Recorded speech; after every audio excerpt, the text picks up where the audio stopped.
The outsized abuse is meant to silence us, it's meant to intimidate us, and they hope that by doing this, we will feel ashamed, we will feel scared for ourselves, for our safety, for our family, and we will remove ourselves from the public conversation. Gender digital hate, harassment, and abuse happens every day. How in the world does one survive as a woman, girl, or gender diverse person online? I'm Andrea Gunrad from the Canadian Women's Foundation. Welcome to All Right, Now What? A podcast from the Canadian Women's Foundation. We put an intersectional feminist lens on stories that make you wonder, why is this still happening? We explore systemic roots and strategies for change that will move us closer to the goal of gender justice. The work of the Canadian Women's Foundation and our partners takes place on traditional First Nations, Métis, and Inuit territories. We are grateful for the opportunity to meet and work on this land. However, we recognize that land acknowledgements are not enough. We need to pursue truth, reconciliation, decolonization, and allyship in an ongoing effort to make right with all our relations.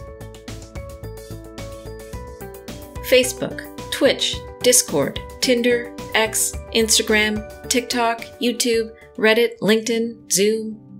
Digital life is real life, and digital spaces aren't safe for everyone. Whether you're on social media, streaming platforms, dating, messaging, and meeting apps, or on game sites, if you're a woman, girl, or two-spirit, trans, or non-binary person, you're at greater risk of hate, harassment, and violence. 1 in 5 women experience online harassment in Canada. Young women, racialized women, and 2S LGBTQIA+ people are amongst those who face higher risks. Canada's rising hate crimes is in large part due to increased hate in digital spaces against women, 2S LGBTQIA+ people, and targeted ethnic and religious groups. Gender digital hate, harassment, and abuse happens every day. It's pervasive, urgent, and growing. You deserve to be safe and free from harm. Over coming months, we're delving into this with leading experts and content creators, releasing in-depth episodes every single week. We'll talk about the problem and what we can do to change it. We'll offer practical tips to help you in your digital life, and we'll talk about what it means to take back the tech for all of us. There are no easy answers or quick fixes, but one thing is clear. Power, safety, support, and rights to thrive today and tomorrow won't be our reality until we're safe everywhere, including digital spaces. Today I'm with Nina Jankowicz, author and internationally recognized expert on disinformation and democratization. She's vice president at the Center for Information Resilience and has advised governments, international organizations, and tech companies. She led the U.S. Disinformation Governance Board and has had fellowships at the Wilson Center, researching the effects of disinformation on women and freedom of expression around the world. A note about content. This episode addresses gender-based violence. I am, by trade, a disinformation researcher and author. Something important about me is that I have been the subject of a national, and in some cases even international, online hate campaign because of a role that I held in the Biden administration for a very short time, combating disinformation. On a more positive note, I've published 2 books, one on Russian disinformation called How to Lose the Information War, and the second one on being a woman online, which is called How to Be a Woman Online, and takes readers through kind of a play-by-play in how to be secure and safe online, but also how to deal with some of the things that we encounter on women online that are unique to our experience that I can confirm my husband and male colleagues don't deal with. Even though I've been, a professional in Washington, D.C. for the past over 10 years now, I'm sad to admit, I still like to do fun things. And though I recently became a mom, one of my favorite pastimes in my spare time is participating in musical theater. This is something my haters online love to make fun of, but I am not easily dissuaded from my nerdy hobbies. So keep it coming, haters. Keep it coming. Your book, How to Be a Woman Online, is great, and it's a practical read. How did it even start?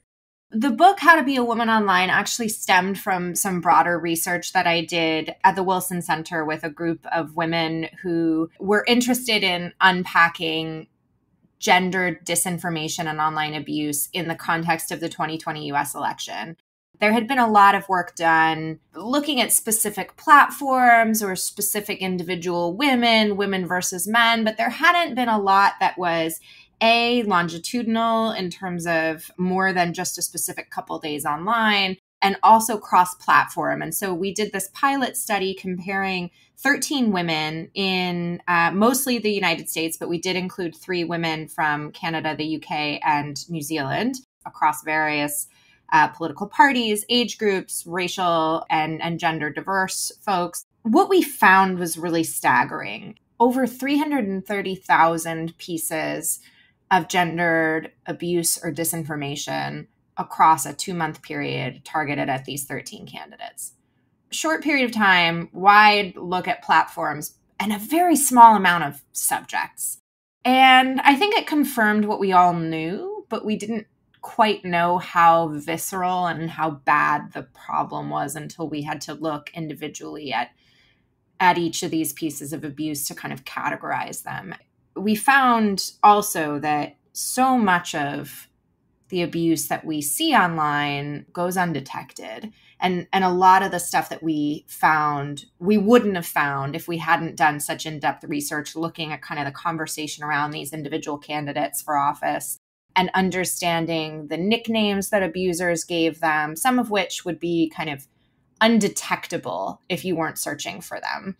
So this is where kind of my skepticism about artificial intelligence comes in, right? Because a lot of people are saying, oh, AI can solve abuse. It can find it so easily. It can categorize it. It can, penalize the abusers and take out human content moderation out of the equation. Without humans looking at this stuff, we would have missed probably, I don't know, I can't give you a specific number, but a good majority of it. And so we called this malign creativity because a lot of the abusers were very purposely using what we call mimetic language or even images in order to avoid detection. For instance, using images where they could use text so that the classifiers that were looking through content online didn't find what they were posting about. Instead of calling someone Jews, for instance, they could write juice, Juice, and the AI wouldn't find it. This is the type of thing that women are dealing with so much. So we'll report something and it goes completely undealt with because generally the computer on the other side doesn't understand the implication. And sometimes the people don't even understand the implication. The problem is really, really much worse than I think many people realize that it is, because we are missing so much of the conversation and the research that gets done when we just put a search term for whore or rape into the search box. Let me ask you a basic question. Why does hate and harassment and abuse happen online? What's the goal of it? In my experience, both my personal experience and my research experience, talking to women through focus groups, but also looking at the quantitative data, I think that people really like to try to push women out of public life. The outsized abuse is meant to silence us. It's meant to intimidate us. And they hope that by doing this, we will feel ashamed. We will feel scared for ourselves, for our safety, for our family, and we will remove ourselves from the public conversation.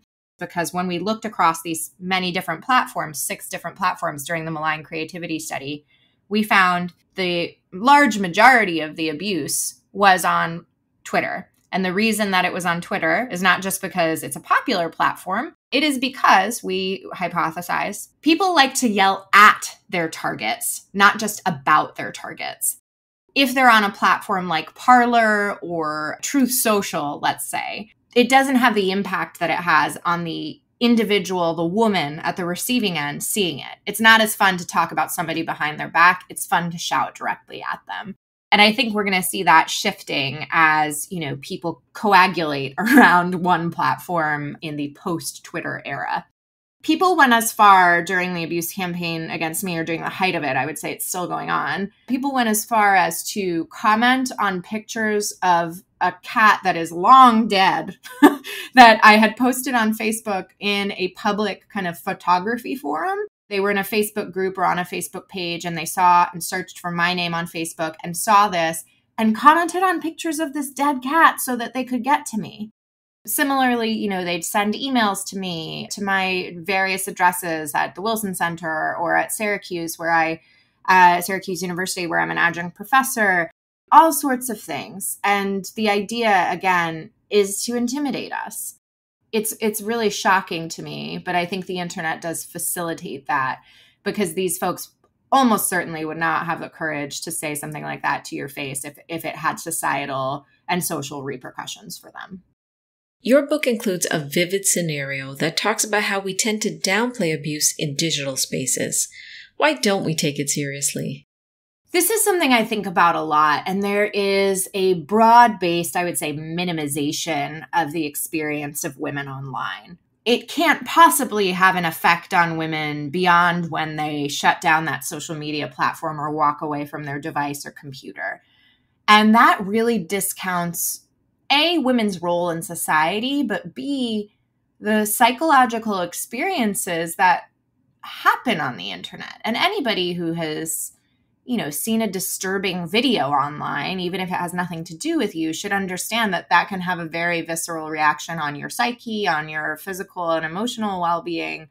And now imagine if you're being sent death and rape threats, or even just visceral kind of vitriolic harassment from hundreds or thousands of tens or thousands of people over a course of a short period of time. It has absolutely an effect on the way that you move about in the world, particularly if that harassment or threats are coupled with doxing when your personal information is released. And that is something that's happened to me.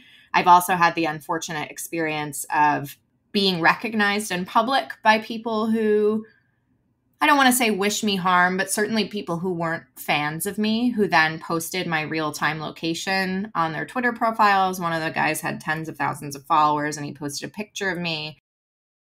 I think people don't realize that again, especially in the post-pandemic era when we rely on so much for the internet, our social connection, our careers, that it is just absurd to say to people, to women in particular, that you can't use the internet. Like, that's what you're asking of us when you say don't feed the trolls. Okay, let me just shut down all of my social media accounts, completely remove myself from the conversation, whether that's a public conversation or whether I'm just somebody trying to live my life and connect with my family and friends online.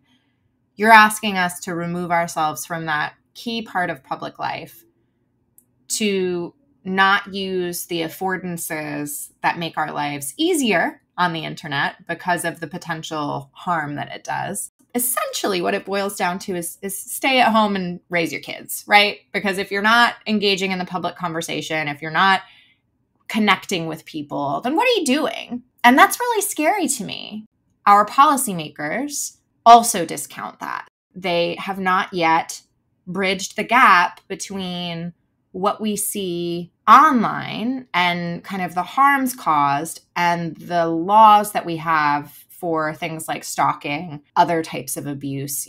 I've brought cases and opened protective orders against people who have harmed me online, and I'm using statutes that are related to people who have been in domestic violence situations. And I'm lucky that I have judges who can, see that connection, but that's not always the case. Just earlier today, I was talking to a researcher in India who, through an organization called IT for Change, working on a judicial toolkit so that they can help judges in India interpret the legal code there through a feminist lens. They've also done training with law enforcement officers. We need more of that in the United States, frankly, and probably in Canada too. We're just really lagging behind in our understanding of the impact that online abuse, harassment, and other types of victimization have on people's offline existence.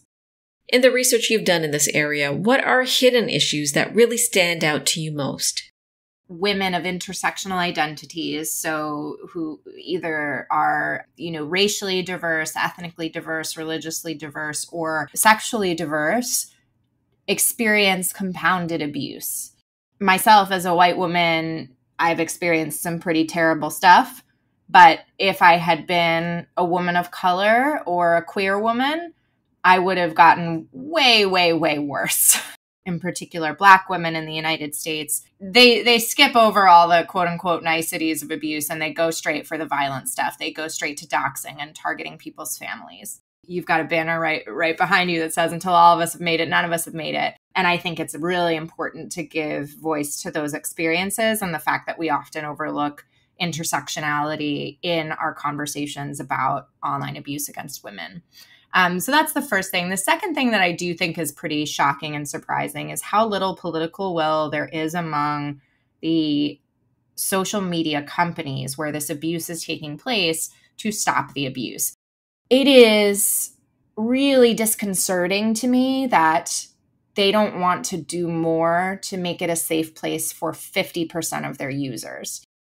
As a result of this inaction from tech companies, we have a severe gender disparity on the internet.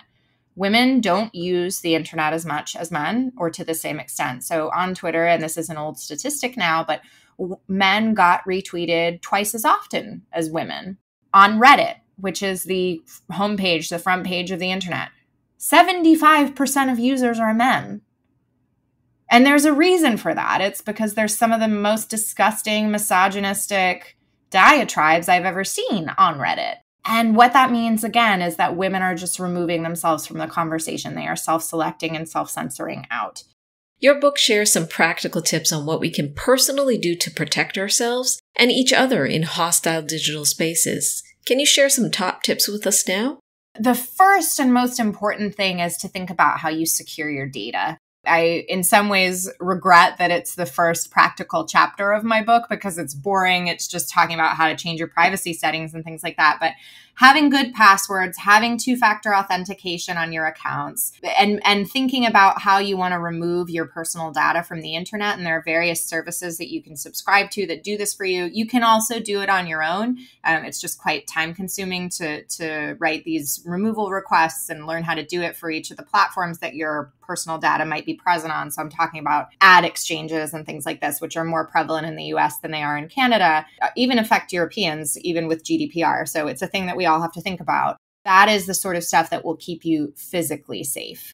It will keep people from making sure that they're not impersonating you. It will keep your personal information and kind of anything you don't want public off of the internet. And it will make sure that it is more difficult to dox you. Not impossible, unfortunately, because of public records. I find it very ironic that, all our transparency in the West leads to people who are authoritarian in tendencies using it against us. But that'll make it more difficult for people to dox you and put you and your family at risk. The other stuff I think that's really important is understanding the policies of the platforms that you are choosing to have an account on. Recently, a friend of mine who's an author had, in a long and unfortunate way, a local blog accidentally doxed her. It was a sordid tale, but they kind of refused to take it down and didn't understand the implications of having that picture on the internet. And so I had to walk her through, how do we report this tweet? She wasn't aware of the reporting kind of guidelines. And so one of the things that I advocate for in my book is for everybody to understand, again, what are the things that don't fly on a platform?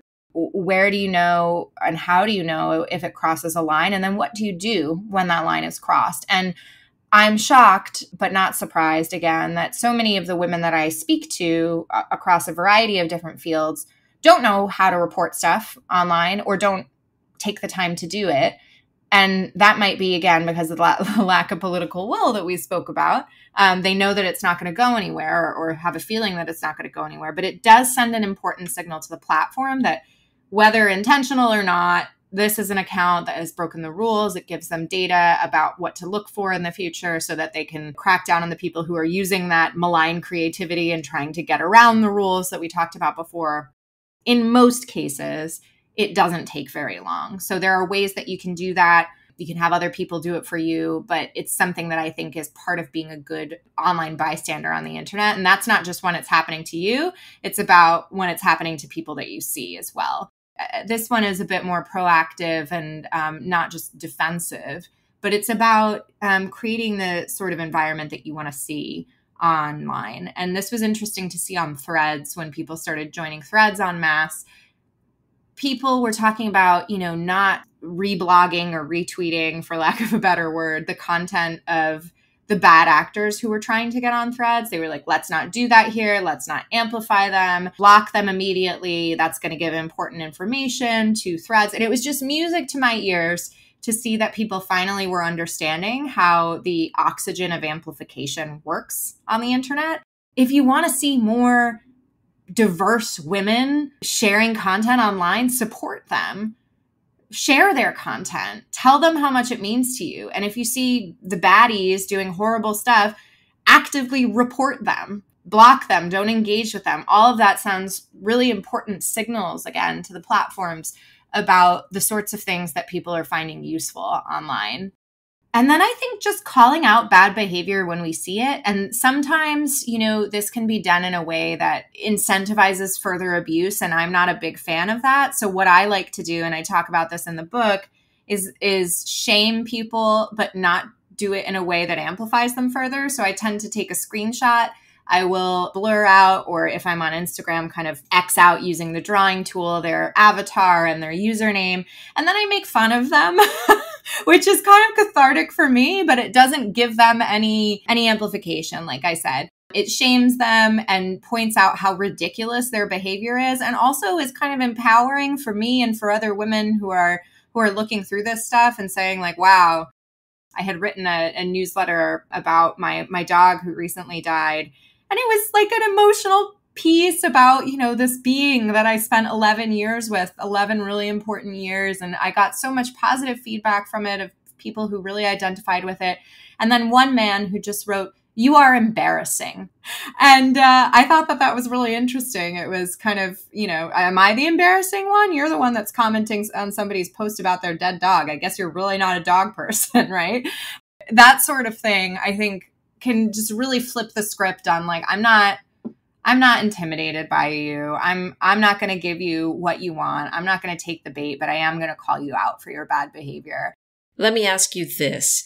What needs to change on a systems level, decision-making and policy and practice? One of the things that I think needs to happen is better oversight of the platforms. And I'm not just talking about there needs to be a government agency who is telling them what people can and can't post. I don't think that should happen. But what I do think that should happen is some sort of, we have our federal commissions here that deal with elections or communications. I think there should be a federal internet commission or a federal social media commission that acts as a clearinghouse for data access. So reviews algorithmic decisions that are being made, reviews content moderation decisions, acts as a vetting organization that can decide if researchers get access to certain data so that they can dig through it and make public some of the decisions that are being made by platforms or the effects that they're having on people. Because right now, the way that we're operating is entirely based on whistleblowers and journalists and researchers who are doing things that aren't always in line with,